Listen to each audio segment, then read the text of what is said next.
Hello friends, welcome back to अशान। मैं शौर्य यादव आपके लिए एक और वीडियो ला चुका हूं। तो आज हम ऑब्जेक्ट ओरिएंटेड प्रोग्राम में सी प्लस प्लस का इंट्रोडक्शन देखने जा रहे हैं। तो ये हमारी यूनिट 1 है और जिसमें हमारे ये सारे टॉपिक्स आते हैं, जिसमें कि हम पढ़ेंगे overview of procedure oriented programming, object oriented programming का भी ओवरव्यू देंगे, मेन फंक्शन क्या होता है, हेडर फाइल्स क्या होती हैं। देन उसके बाद हमें एक सिंपल प्रोग्राम आपको एग्जीक्यूट करके दिखाएंगे अपने वीएस कोड में। तो चलिए स्टार्ट करते हैं प्रोसीजर प्रोग्रामिंग के ओवरव्यू से। तो बेसिकली फ्रेंड्स, प्रोसीजरल प्रोग्रामिंग एक सी प्लस प्लस में प्रोग्रामिंग करने का एक तरीका होता है। लेकिन सी प्लस प्लस में ज़्यादातर तो ऑब्जेक्ट ओरिएंटेड प्रोग्रामिंग होती है। प्रोसीजरल बेस तो बहुत कम ही करते हैं। सी में ज़्यादा होती थी प्रोसीजरल बेस। तो procedural programming is a way of writing code that focus on using procedures. तो ये एक ऐसा तरीका है जिसमें कि हमारा जो प्रोग्रामर होता है वो प्रोसीजर्स पर ज़्यादा ध्यान देता है। ध्यान नहीं क्या देता है, प्रोसीजर्स के ही बेसिस पे चलता है, ऑब्जेक्ट जैसी तो कोई चीज़ नहीं होती। देन रन टाइम्स, रूटीन्स और सब routines to carry out a series of step of instruction. तो फ्रेंड, इसका क्या मतलब है, रूटीन्स और सब routines to carry out a series of step? तो इस लाइन का बेसिकली मतलब ये है, a set of pre defined steps, जो कि पहले से ही जिसने भी सी प्रोग्राम डेवलप किया है उसने प्री डिफाइंड कुछ स्टेप्स होती हैं, वो तो हर कोड में सेम सेम नहीं रहती हैं। और instructions to perform a specific task या फिर series of task in a repeated manner.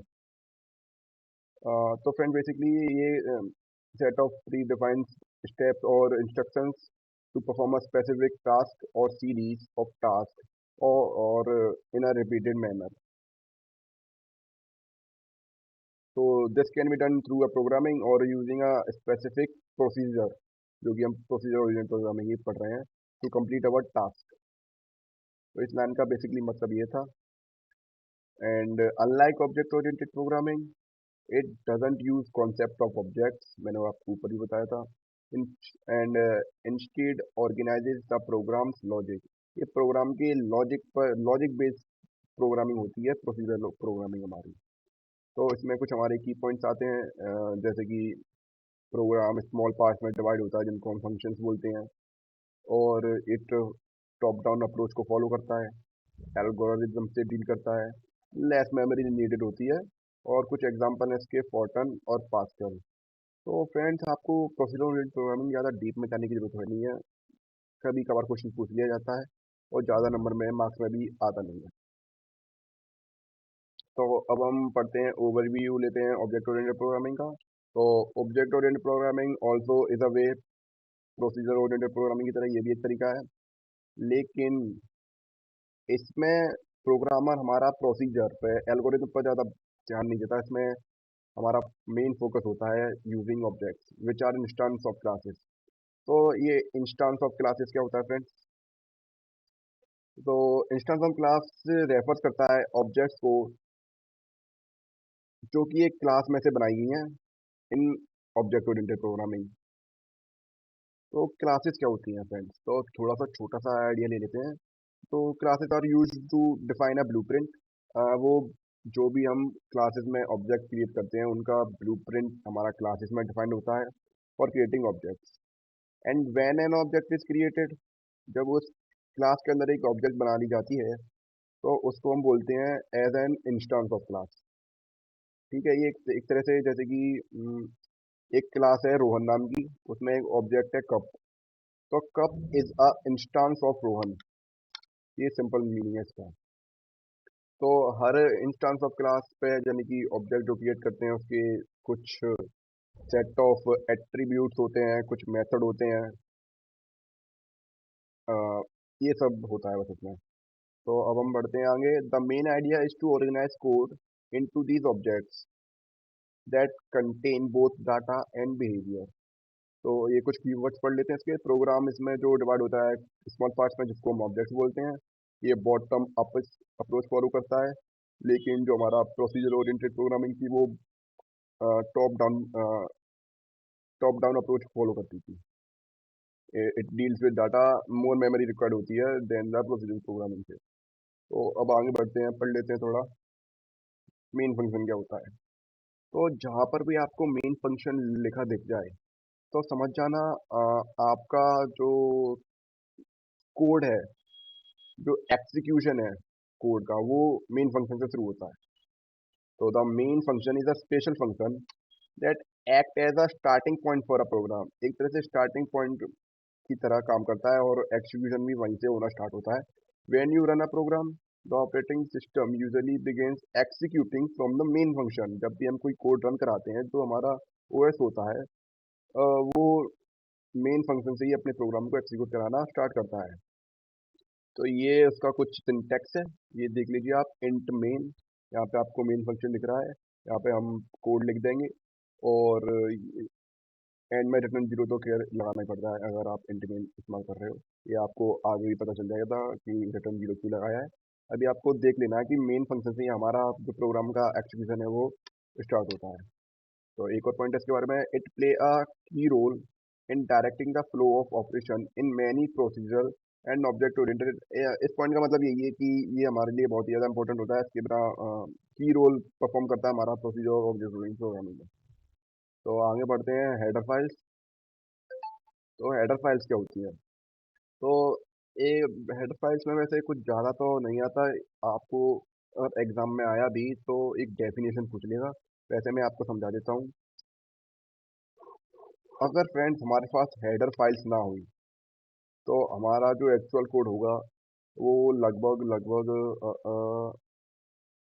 अगर मान लो आपको हेलो वर्ल्ड भी प्रिंट कराना है तो हमारा हेलो वर्ल्ड का कोड भी 25 से 30 लाइनों का बन जाएगा अगर हमारे पास हेडर फाइल्स नहीं हुई। तो हेडर फाइल्स के अंदर पहले से ही इंफॉर्मेशन स्टोर होती है हमारी, जो भी हम अपने कोड में यूज़ करने वाले हैं। हमने आईओ स्ट्रीम, जैसे कि IO stream dot H file होती है, तो उसका फुल फॉर्म क्या है? Input output stream. उसके अंदर इनपुट से रिलेटेड, आउटपुट से रिलेटेड सारी इंफॉर्मेशन जो हम डिफाइन करेंगे, वो नहीं, कैसे वो प्रोग्रामिंग में लाई जाएगी, ये सारी इंफॉर्मेशन हेडर फाइल में स्टोर होती है। तो ये header file is a file with extension dot H. आपको फाइल के पीछे अगर डॉट एच लिखा दिख रहा है तो समझ लेना हेडर फाइल है। Which contain C function declaration and micro definition, या छोटी छोटी चीज़ें उसमें स्टोर होती हैं टू बी, जो कि सेवरल सोर्स फाइल्स में शेयर कर दी जाती है। दो तरह की हेडर फाइल्स होती हैं, एक तो प्रोग्रामर बनाता है, जैसे कि अगर मेरे को कोई हेडर फाइल इस्तेमाल नहीं करती है और मुझको हेलो वर्ल्ड प्रिंट कराना है तो मेरा 20 से 30 लाइन का कोड बनेगा। उसमें एक तरह से जो मैंने 20 से 30 लाइन एक्स्ट्रा करी है वो मेरी हेडर फाइल ही मैंने डिफाइन करी है। और एक हेडर फाइल होती है जो हमारे प्रोग्राम कह सकते हैं came with the compiler, compiler के साथ आती है। तो ये कुछ इसके एडवांटेजेस हैं। It improve modularity and facilitate code को रीयूज कर सकते हैं, बार बार मॉडिफाई कर सकते हैं। द प्राइमरी पर्पस होता है इनका फंक्शंस के लिए इंटरफेस क्रिएट करना या फिर डिक्लेयर करना, and data structure and other elements that are defined in corresponding source files. तो ये एक बेसिकली डेफिनेशन थी जो आपको एग्जाम में लिखने को आ सकती है। वैसे इसमें कुछ ज़्यादा समझने वाली चीज़ तो थी नहीं। इसके कुछ एग्जांपल मैं बता देता हूँ हेडर फाइल्स की। एक हो गया हमारे पास, मैंने इसमें पीपीटी में इंक्लूड नहीं करी है लेकिन आप लिख लेना। जैसे कि आई स्ट्रीम डॉट एच, फिर आता है हमारा studio dot H, conio dot H, math dot H. ये कुछ हमारे एग्जाम्पल होते हैं और आप और भी देख सकते हैं, आपको हर जगह मिल जाएंगे हेडर फाइल्स के एग्जाम्पल। तो अब हम एक प्रोग्राम को एग्जीक्यूट करके देख लेते हैं सी प्लस प्लस में। तो नाउ चलते हैं, मैं अपना वी एस कोड ओपन कर लेता हूँ फ्रेंड्स। एक सेकंड रुक जाइए इसको मैं। तो हेलो फ्रेंड्स, सिंपल प्रोग्राम का एक एग्जीक्यूशन देख लेते हैं। मैं सिंपल प्रोग्राम आपको दिखाने वाला हूँ केवल सम ऑफ नंबर्स का। तो सबसे पहले एक फाइल इंक्लूड कर लेते हैं, अपनी header file include IO stream, फिर यूजिंग नेम स्पेस एसडी, ताकि बार बार स्टैंडर्ड फॉर्म में लगानी पड़े हर सी आउट ऑफ दिन के आगे। फिर एक फंक्शन बना लेते हैं इंट नेम, फिर उसको कर्ली ब्रैकेट में डाल देंगे। फिर मैं एक और वेरिएबल डिक्लेयर करूंगा जो कि होगा हमारा डबल। डबल मैंने इसलिए डिक्लेयर किया है क्योंकि मेरा सम या नंबर पॉइंट में भी हो सकता है। तो यहाँ पर डालूंगा न्यूम वन। ये कहाँ पे आ गया? इसको यहाँ से हटा देता हूँ, num1 कॉमा num2 कॉमा सम, इसको करा दूंगा क्लोज। नाउ अब मुझको चाहिए एक सी आउट। सी आउट में क्या मैं क्या करूँ, क्या डिस्प्ले करवाऊंगा, एंटर फर्स्ट डिजिट, इसको इससे क्लोज कर दूंगा। एंड यहाँ पर सी इन कराऊंगा। सी इन में मैं num1 को की वैल्यू यूज़र इनपुट करेगा, फिर से दूसरे डिजिट की वैल्यू सी आउट कराने के लिए मैं करूँगा एंटर सेकेंड डिजिट, इसको क्लोज कर दूंगा यहीं पे। फिर सी इन कराऊंगा सेकेंड नंबर जो भी यूज़र इनपुट कराएगा। तो यहाँ पर मैं अपना सम डिक्लेयर कर दूंगा। ये सम है क्या, तो sum is equal to num1 plus num2। तो ये डिक्लेयर हो चुका है। अब मेन सी आउट जो डिस्प्ले होगा होगा क्या होगा, ये the sum of first digit, first digit and first digit क्या थी हमारी, फर्स्ट डिजिट थी हमारी num1। फिर एंड हो चुका है, and the second digit, second digit थी हमारी num2। उसके बाद सेकेंड डिजिट हो गई। अब क्या आएगा, उनका आंसर क्या होएगा, इज स्पेस देके करा दूंगा मैं सम आउट। तो ये हो गया मेरा प्रोग्राम कंप्लीट।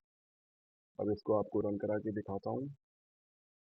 तो यहाँ से गया, रन कोड पर क्लिक किया, रन हो रहा है और ये मेरे से फर्स्ट डिजिट की वैल्यू मांग रहा है। तो फर्स्ट डिजिट की वैल्यू लेट सपोज मैं डाल देता हूँ 4.8। 4.8 सेकेंड डिजिट की मांग रहा है, सेकेंड डिजिट की डाल देता हूँ 5.2। और मेरा the sum of first digit and जो कि हमारी 4 थी, तो सेकंड डिजिट जो कि हमारी 5.2 थी, उसका सम आ चुका है हमारे पास। तो बेसिकली ये था हमारा बेसिक। अगर मैं यहाँ पे थोड़ा सा इसको साफ सुथरा बनाना चाहूँ तो मैं यहाँ पर लिख सकता हूँ इसको, ये यहाँ पर ये पॉइंट लगा दूंगा, स्पेस दे दूंगा। सिमिलरली यहाँ पर भी कर दूंगा, स्पेस दिया, पॉइंट लगा दिए। यहाँ पर बीच में भी स्पेस लाना है, तो ये स्पेस दे दूंगा यहाँ पर, और एक स्पेस दे दूंगा यहाँ पर, और इसके पास तो स्पेस है ही है। तब इसको रन कराता हूँ। एक मिनट सेलेक्ट कर देता हूँ, इसको डिलीट कर देता हूँ टर्मिनल को। पूरा कोड किया सेलेक्ट, यहाँ से करा दिया रन कोड, तो ये रन हो रहा है। अब मुझसे ये थोड़ा अच्छी तरीके से वैल्यू मांग रहा है, तो मैं फिर से डालता हूँ, इस बार डालता हूँ मैं 3.7,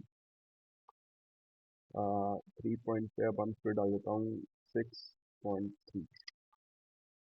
तो मेरा आउटपुट आ चुकी है 8। तो ये था हमारा बेसिक प्रोग्राम जो हमने एक्सक्यूट करा के देख लिया था। आपसे मिलता हूँ आगे एक और नई वीडियो में। अगर आपको वीडियो अच्छी लगी हो तो आपको बताइए क्या करना है, और कोई डाउट हो तो कमेंट सेक्शन में पूछ सकते हैं। थैंक यू एवरीवन अपना प्रीशियस टाइम देने के लिए।